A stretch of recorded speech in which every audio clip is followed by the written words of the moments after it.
ये जो आरक्षण है किसी की भीख नहीं है, किसी के बाप की पर्सनल प्रॉपर्टी नहीं है, संविधान ने हमें दिया है, संविधान से हमें मिला है, बाबा साहब डॉक्टर भीमराव अम्बेडकर ने हमें दिया है, पूना पैक्ट ने हमें दिया है। और रही बात क्रीमी लेयर की, अरे शहरों में रहने वाले कोट पहने हुए वकीलों को आप क्रीमी लेयर कहते हो, तो जब खेलांदी होता है, बथानी टोला होता है, फूलपुर बातें होती है और हमारी लड़कियों को नंगा करके मारते हो, जाति के नाम पे राष्ट्रपति को बाहर भगाते हो, जाति के नाम पे जस्टिस टंडन को जेल में डालते हो, तब क्रीमी लेयर याद नहीं आता। मलाई की बात करते हो, क्रीमी लेयर की बात करते हो। मलाई उस दिन कहना जिस दिन मैं अंबानी जैसी शादी करूं, अब मलाई उस दिन बोलना जिस दिन मेरे पास हो, जिस दिन मैं माल्या और मोदी जैसा लाखों करोड़ रुपए का गबन करके भारत से भागूंगा, मैं जिस दिन 5,000 करोड़ की शादी करूंगा, मैं जिस दिन 500 करोड़ का बंगला लूंगा, यकीन मानिए मैं मेरी आने वाली 7 पुश्तें जो रिजर्वेशन नहीं लेंगे। वही तो खटक रही है आपकी आंखों में, जब पूरा इंडिया गठबंधन और यहाँ मंच पे बैठे हुए अधिकतर लोग जब इंडिया गठबंधन के लिए तालियां बजा रहे हैं, तो बहन कुमारी मायावती ने कहा है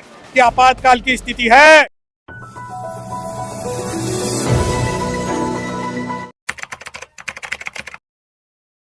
कि जाटा हो, चमार हो, महार हो, मीणा हो, दानू को, कुमार हो, जो समाज बाबा साहब को मानता है वो संवैधानिक लड़ाई लड़ेगा। आप कहते हो कि हम रिजर्वेशन खा गए, हम उनका रिजर्वेशन खा गए, अरे आप मांग करो ना कि हमारा चीफ जस्टिस जो है वो वाल्मीकि समाज से बनाया जाए, हमारा चीफ जस्टिस धानुक समाज से बनाया जाए, हमारा चीफ जस्टिस डोम समाज से बनाया जाए, तो यकीन मानिए मैं सबसे पहले उसका समर्थन करूंगा। पढ़ने तो दिया ही नहीं आपने, कहां से चीफ नहीं हमने क्यों नहीं पढ़ने दिया, जब आपके पास में 2 रास्ते थे। पहला रास्ता बाबा साहब को अपनाने का और दूसरा रास्ता अमीचंद शर्मा के वाल्मीकि शब्द को अपनाने का। जानते हैं अमीचंद शर्मा का इतिहास, तो हमने बाबा साहब को चुना, हमने झाड़ू नहीं उठाई, हमने कलम उठाई। और जब आप मुझ पे आरोप लगाते हो, मेरे समाज पे आरोप लगाते हो, तो मैं बता दूं कि बदल देंगे इस बार सुप्रीम कोर्ट के विचारों को, कि बदल देंगे इस बार सुप्रीम कोर्ट के विचारों को। सुप्रीम कोर्ट उठ के कहेगा क्या हो गया इन बंगू धानिक जाटो चमारों को। सारी मलाई खा गए हो तुम। मलाई जिस दिन मलाई उस दिन कहना जिस दिन मैं अंबानी जैसी शादी करूं, मलाई उस दिन बोलना जिस दिन मेरे पास हो, मलाई उस दिन बोलना जिस दिन मेरे पास पेंट हाउस हो, और मलाई उस दिन बोलना जिस दिन मैं माल्या और मोदी जैसा लाखों करोड़ रुपए का गबन करके भारत से भागूंगा। मलाई की बात करते हो, क्रीमी लेयर की बात करते हो, अरे क्रीमी लेयर उनके क्रीमी लेयर को शेड्यूल कास्ट के क्रीमी लेयर से लागू करो ना, तब हम बताएंगे आपको। जिस दिन मैं 5,000 करोड़ की शादी करूंगा, मैं जिस दिन 500 करोड़ का बंगला लूंगा, यकीन मानिए मैं मेरी आने वाली 7 पुश्तें जो रिजर्वेशन नहीं लेंगी। परंतु डर नहीं है हमें।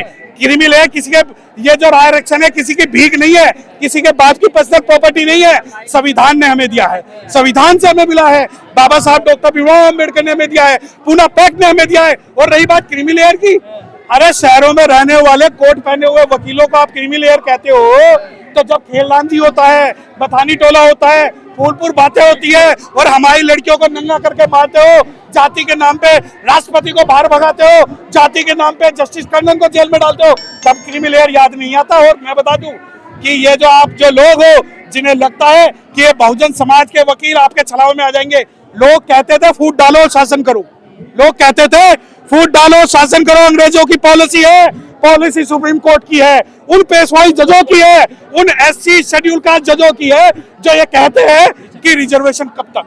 तो रिजर्वेशन जब तक होगा जब तक मंदिरों में बैठा हुआ रिजर्वेशन 5,000 साल से तुम खा रहे हो, रिजर्वेशन तब तक होगा जब तक तुम्हारे बाप दादा जो है सुप्रीम कोर्ट में जज बने हुए हैं, और रिजर्वेशन जब तक होगा जब तक जल जंगल जमीन नहीं बांटोगे।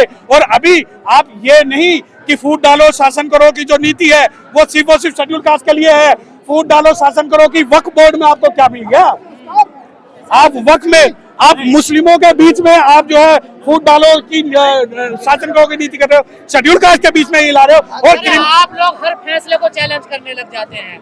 नहीं कैसे कहते हैं हम संविधान को मानते नहीं, फैसला किसका, संविधान का या पेशवाई जजों का? गवाही भी नहीं, गवाही कौन, गवाही जो जिनके परिवार वाले खुद इंडिया गठबंधन का समर्थन करते हैं। और गवाही से एक बात पूछिए ना, जब गवाही साहब ये कहते हैं कि आरक्षण कब तक, तो आरक्षण जब तक तुम जैसे लोग कोलिजियम सिस्टम से, तुम्हारे बाप दादा जो गवर्नर थे, तुम भी प्रत्यक्ष रिजर्वेशन लेके जो बने हो, और अगर तुम्हारे बच्चे अगर रिजर्वेशन का फायदा नहीं लेते तो कोलिजियम का लेते तो तब तक आरक्षण होगा। और आरक्षण संविधान बाद में मिला, आरक्षण हमें पहले मिला। लड़ाई वाल्मीकि समाज से है, आपकी सरकार से, सिस्टम से, सुप्रीम कोर्ट से है। देखिए, जलते घर को देखने वाले फूस का छप्पर आपका है, उसके पीछे तेज हवाएं आगे मुकद्दर आपका है। और तेरे कत्ल पे मैं भी चुप था, मेरा नंबर अब आया, और मेरे कत्ल पे तू भी चुप है, अगले नंबर आपका है। शेड्यूल्ड कास्ट के अंदर चमारों को, महारों को, मीनाओं को, धानुकों को 70 साल बाद समझ में आया कि रिजर्वेशन क्या है। और अगर वाल्मीकि समाज ये सोचता है कि सिर्फ शेड्यूल्ड कास्ट के कुछ वर्गों का रिजर्वेशन खत्म करके उन्हें रिजर्वेशन मिल जाएगा, तो हाथ जोड़ के मेरा एक विनम्र निवेदन है, पहले दिल्ली के अंदर एमसीडी के अंदर आप अपने आप को पक्का करवा लो। चमारों से लड़ाई बाद में लड़ना। अरे सर, कब तक सीवर में मरेंगे, कब तक झाड़ू पकड़ेंगे वो लोग? अरे ये नहीं, ये सवाल आप चमारों से पूछ रहे हो क्या? नहीं, ये सवाल किससे पूछ रहे हो आप? मलाई तुमने खाई? नहीं, मलाई हमने खाई है। तो जब पूरा जो देश है, पूरा देश तुमने चांद तक पे तो अपने लोग पहुंचा दिए, परंतु सीवर में मरने के लिए छोड़ दिए। क्या ये पॉलिसी चमारों ने बनाई है क्या है? और जो पॉलिसी रिजर्वेशन की पॉलिसी है, मुझे एक बात बता दो, पूरे भारत में जितने इंटरव्यू बोर्ड हैं उनके अंदर किसको हेड जो है जाटव चमार करता है? किसको करता है? अगर आप ये सोचते हो कि जाटव चमार ही खा रहा है तो बिल्कुल गलत है। रिजर्वेशन जो ना तो स्पेशल जाटव का है, ना चमारों का, ना वाल्मीकि का, ना धानुक का, ना भंगी का, रिजर्वेशन सबका है। ईवी चनैया की जजमेंट थी कि सब classification of the in the reservation categories amount to not giving reservation to the deployed people. तो जब आप ये मिसकॉन्सेप्शन फैलाते हैं कि हम खा रहे हैं तो बिल्कुल गलत। ओपी शुक्ला जो है वाल्मीकि, वो भी इस पिटीशन में शामिल थे। वो कह रहे हैं कि हमारा शोषण तो हमारे अपनों ने किया है। देखिए, आप किसी भी कुकर मुद्दे के बारे में मुझसे बात करेंगे तो मैं नहीं जानता। मैं ओपन चैलेंज करता हूं आप सैकड़ों चैनल के माध्यम से कि अगर कोई कुकुर मुद्दा ये कहता है कि जाटव चमार रिजर्वेशन खा गए, तो ना तो जाटव समाज के लोग हैं, नहीं, कह रहे हो सर। मुझे क्या पता आप किसका नाम ले रहे हो? आप किसका नाम ले रहे हो? अगर आप मुझसे किसी, शुक्ला वाल्मीकि, मुझे क्या पता, मुझसे बात करो, बाबा साहब की बात करो, मुझसे बात करो, सुप्रीम कोर्ट की बात करो। और कल कोई संघी आके नाचने लग जाए, कोई संघी जो है, संघी आगे हंडिया पीछे, गले आगे हंडिया पीछे। शुक्ला को संघी क्यों कहा जा रहा है बार बार? हर कोई संघी बता रहा है। नहीं, मैं मुझे फिर वही बात, कौन है ये? अमिचंद शर्मा है क्या ये? अरे मैं अचानक मोहन भागवत से क्या मिलने में जब सारे संघी कर अरे रहे हैं। भाई, मुझे देखिए, ना तो हमें मोहन भागवत से कोई लेना देना, ना ही किसी XYZ से कोई लेना देना। मेरे जाटव समाज को अगर कोई कमजोर समझता है तो वो कमजोर ना समझे। हम संवैधानिक मामलों में, गैर संवैधानिक मामलों में अगर आप ये कहते हैं, अब वही ना होगा जो लोग चाह रहे हो वही बट गए। नहीं, बिल्कुल, देखिए सुनिए, अगर आप हमें सोचोगे कि वाल्मीकि जो, अगर आप ये सोचते हो कि जाटव समाज जो है आपकी प्रतिक्रिया पे चुप रहेगा, तो ऐसा नहीं। आप मुझे ये बता दो, एक जाटव समाज के पास अगर कोई रोल्स रॉयस दिखा दे, पाम जुमेरे में कोठी दिखा दे, तो मैं भी मान लूंगा कि मैंने आपका जो है शोषण किया। मायावती का एग्जाम्पल देते हैं लोग। किसका? मायावती का। नहीं देंगे, वही तो खटक रही है आपकी आंखों में। जब पूरा इंडिया गठबंधन, पूरा एनडीए गठबंधन, और यहाँ मंच पर बैठे हुए अधिकतर लोग जब इंडिया गठबंधन के लिए तालियां बजा रहे हैं, तो बहन कुमारी मायावती ने कहा है कि आपातकाल की स्थिति है, बच्चों को बचा कर रखे। नहीं, सारे, अरे उसके अंदर ना जो मंच है, मुझे एक बात बताओ ना, जब 3 तारीख को डिसीजन सुप्रीम कोर्ट का आ गया, ऐसी क्या मजबूरी थी आप मूर्ति लगाने के पीछे पड़े हुए? आपको संविधान बचाना है या मूर्ति लगानी है?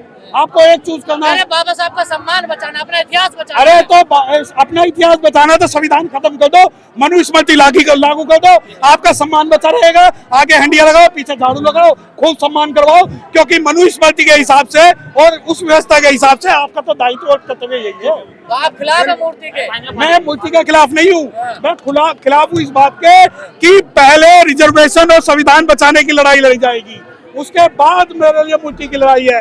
आप लोग मुद्दे को डाइवर्ट ना करें। जो गरीब रहने वाला है, जो गांव में रहने वाला गरीब है, जिसके छत पे झोपड़ी नहीं है, जिसके कफन पे कपड़े नहीं है, जिनकी बेटियों को मार दिया जाता है, रेप कर दिया जाता है, पहले मुझे उसकी लड़ाई लड़नी है। मूर्ति की लड़ाई मैं बाद में लड़ूंगा। तो वही तो लड़ाई है ये भी, मूर्ति लगाने की लड़ाई। ये कल जाके ये कह देंगे कि हमने 10,000 लोग लाए, 100 संगठनों के साथ 100 आदमी नहीं है। क्या ये इनकी नालायकता नहीं है क्या ये नहीं है कि इनका अरे फेलियर है? फूले भी ले जाएंगे, फूलों का गुच्छा भी लेके अभी जाएंगे। जाके जाएंगे बीजेपी की गोदी में बैठ जाएंगे, वहाँ जमजम पिएंगे और गुलगुले खाएंगे और कह देंगे कि हमारे साथ जो है 2 लाख लोग थे। बस फिर राज्यसभा मांगेंगे, कोई काउंसलर की टिकट मांगेगा।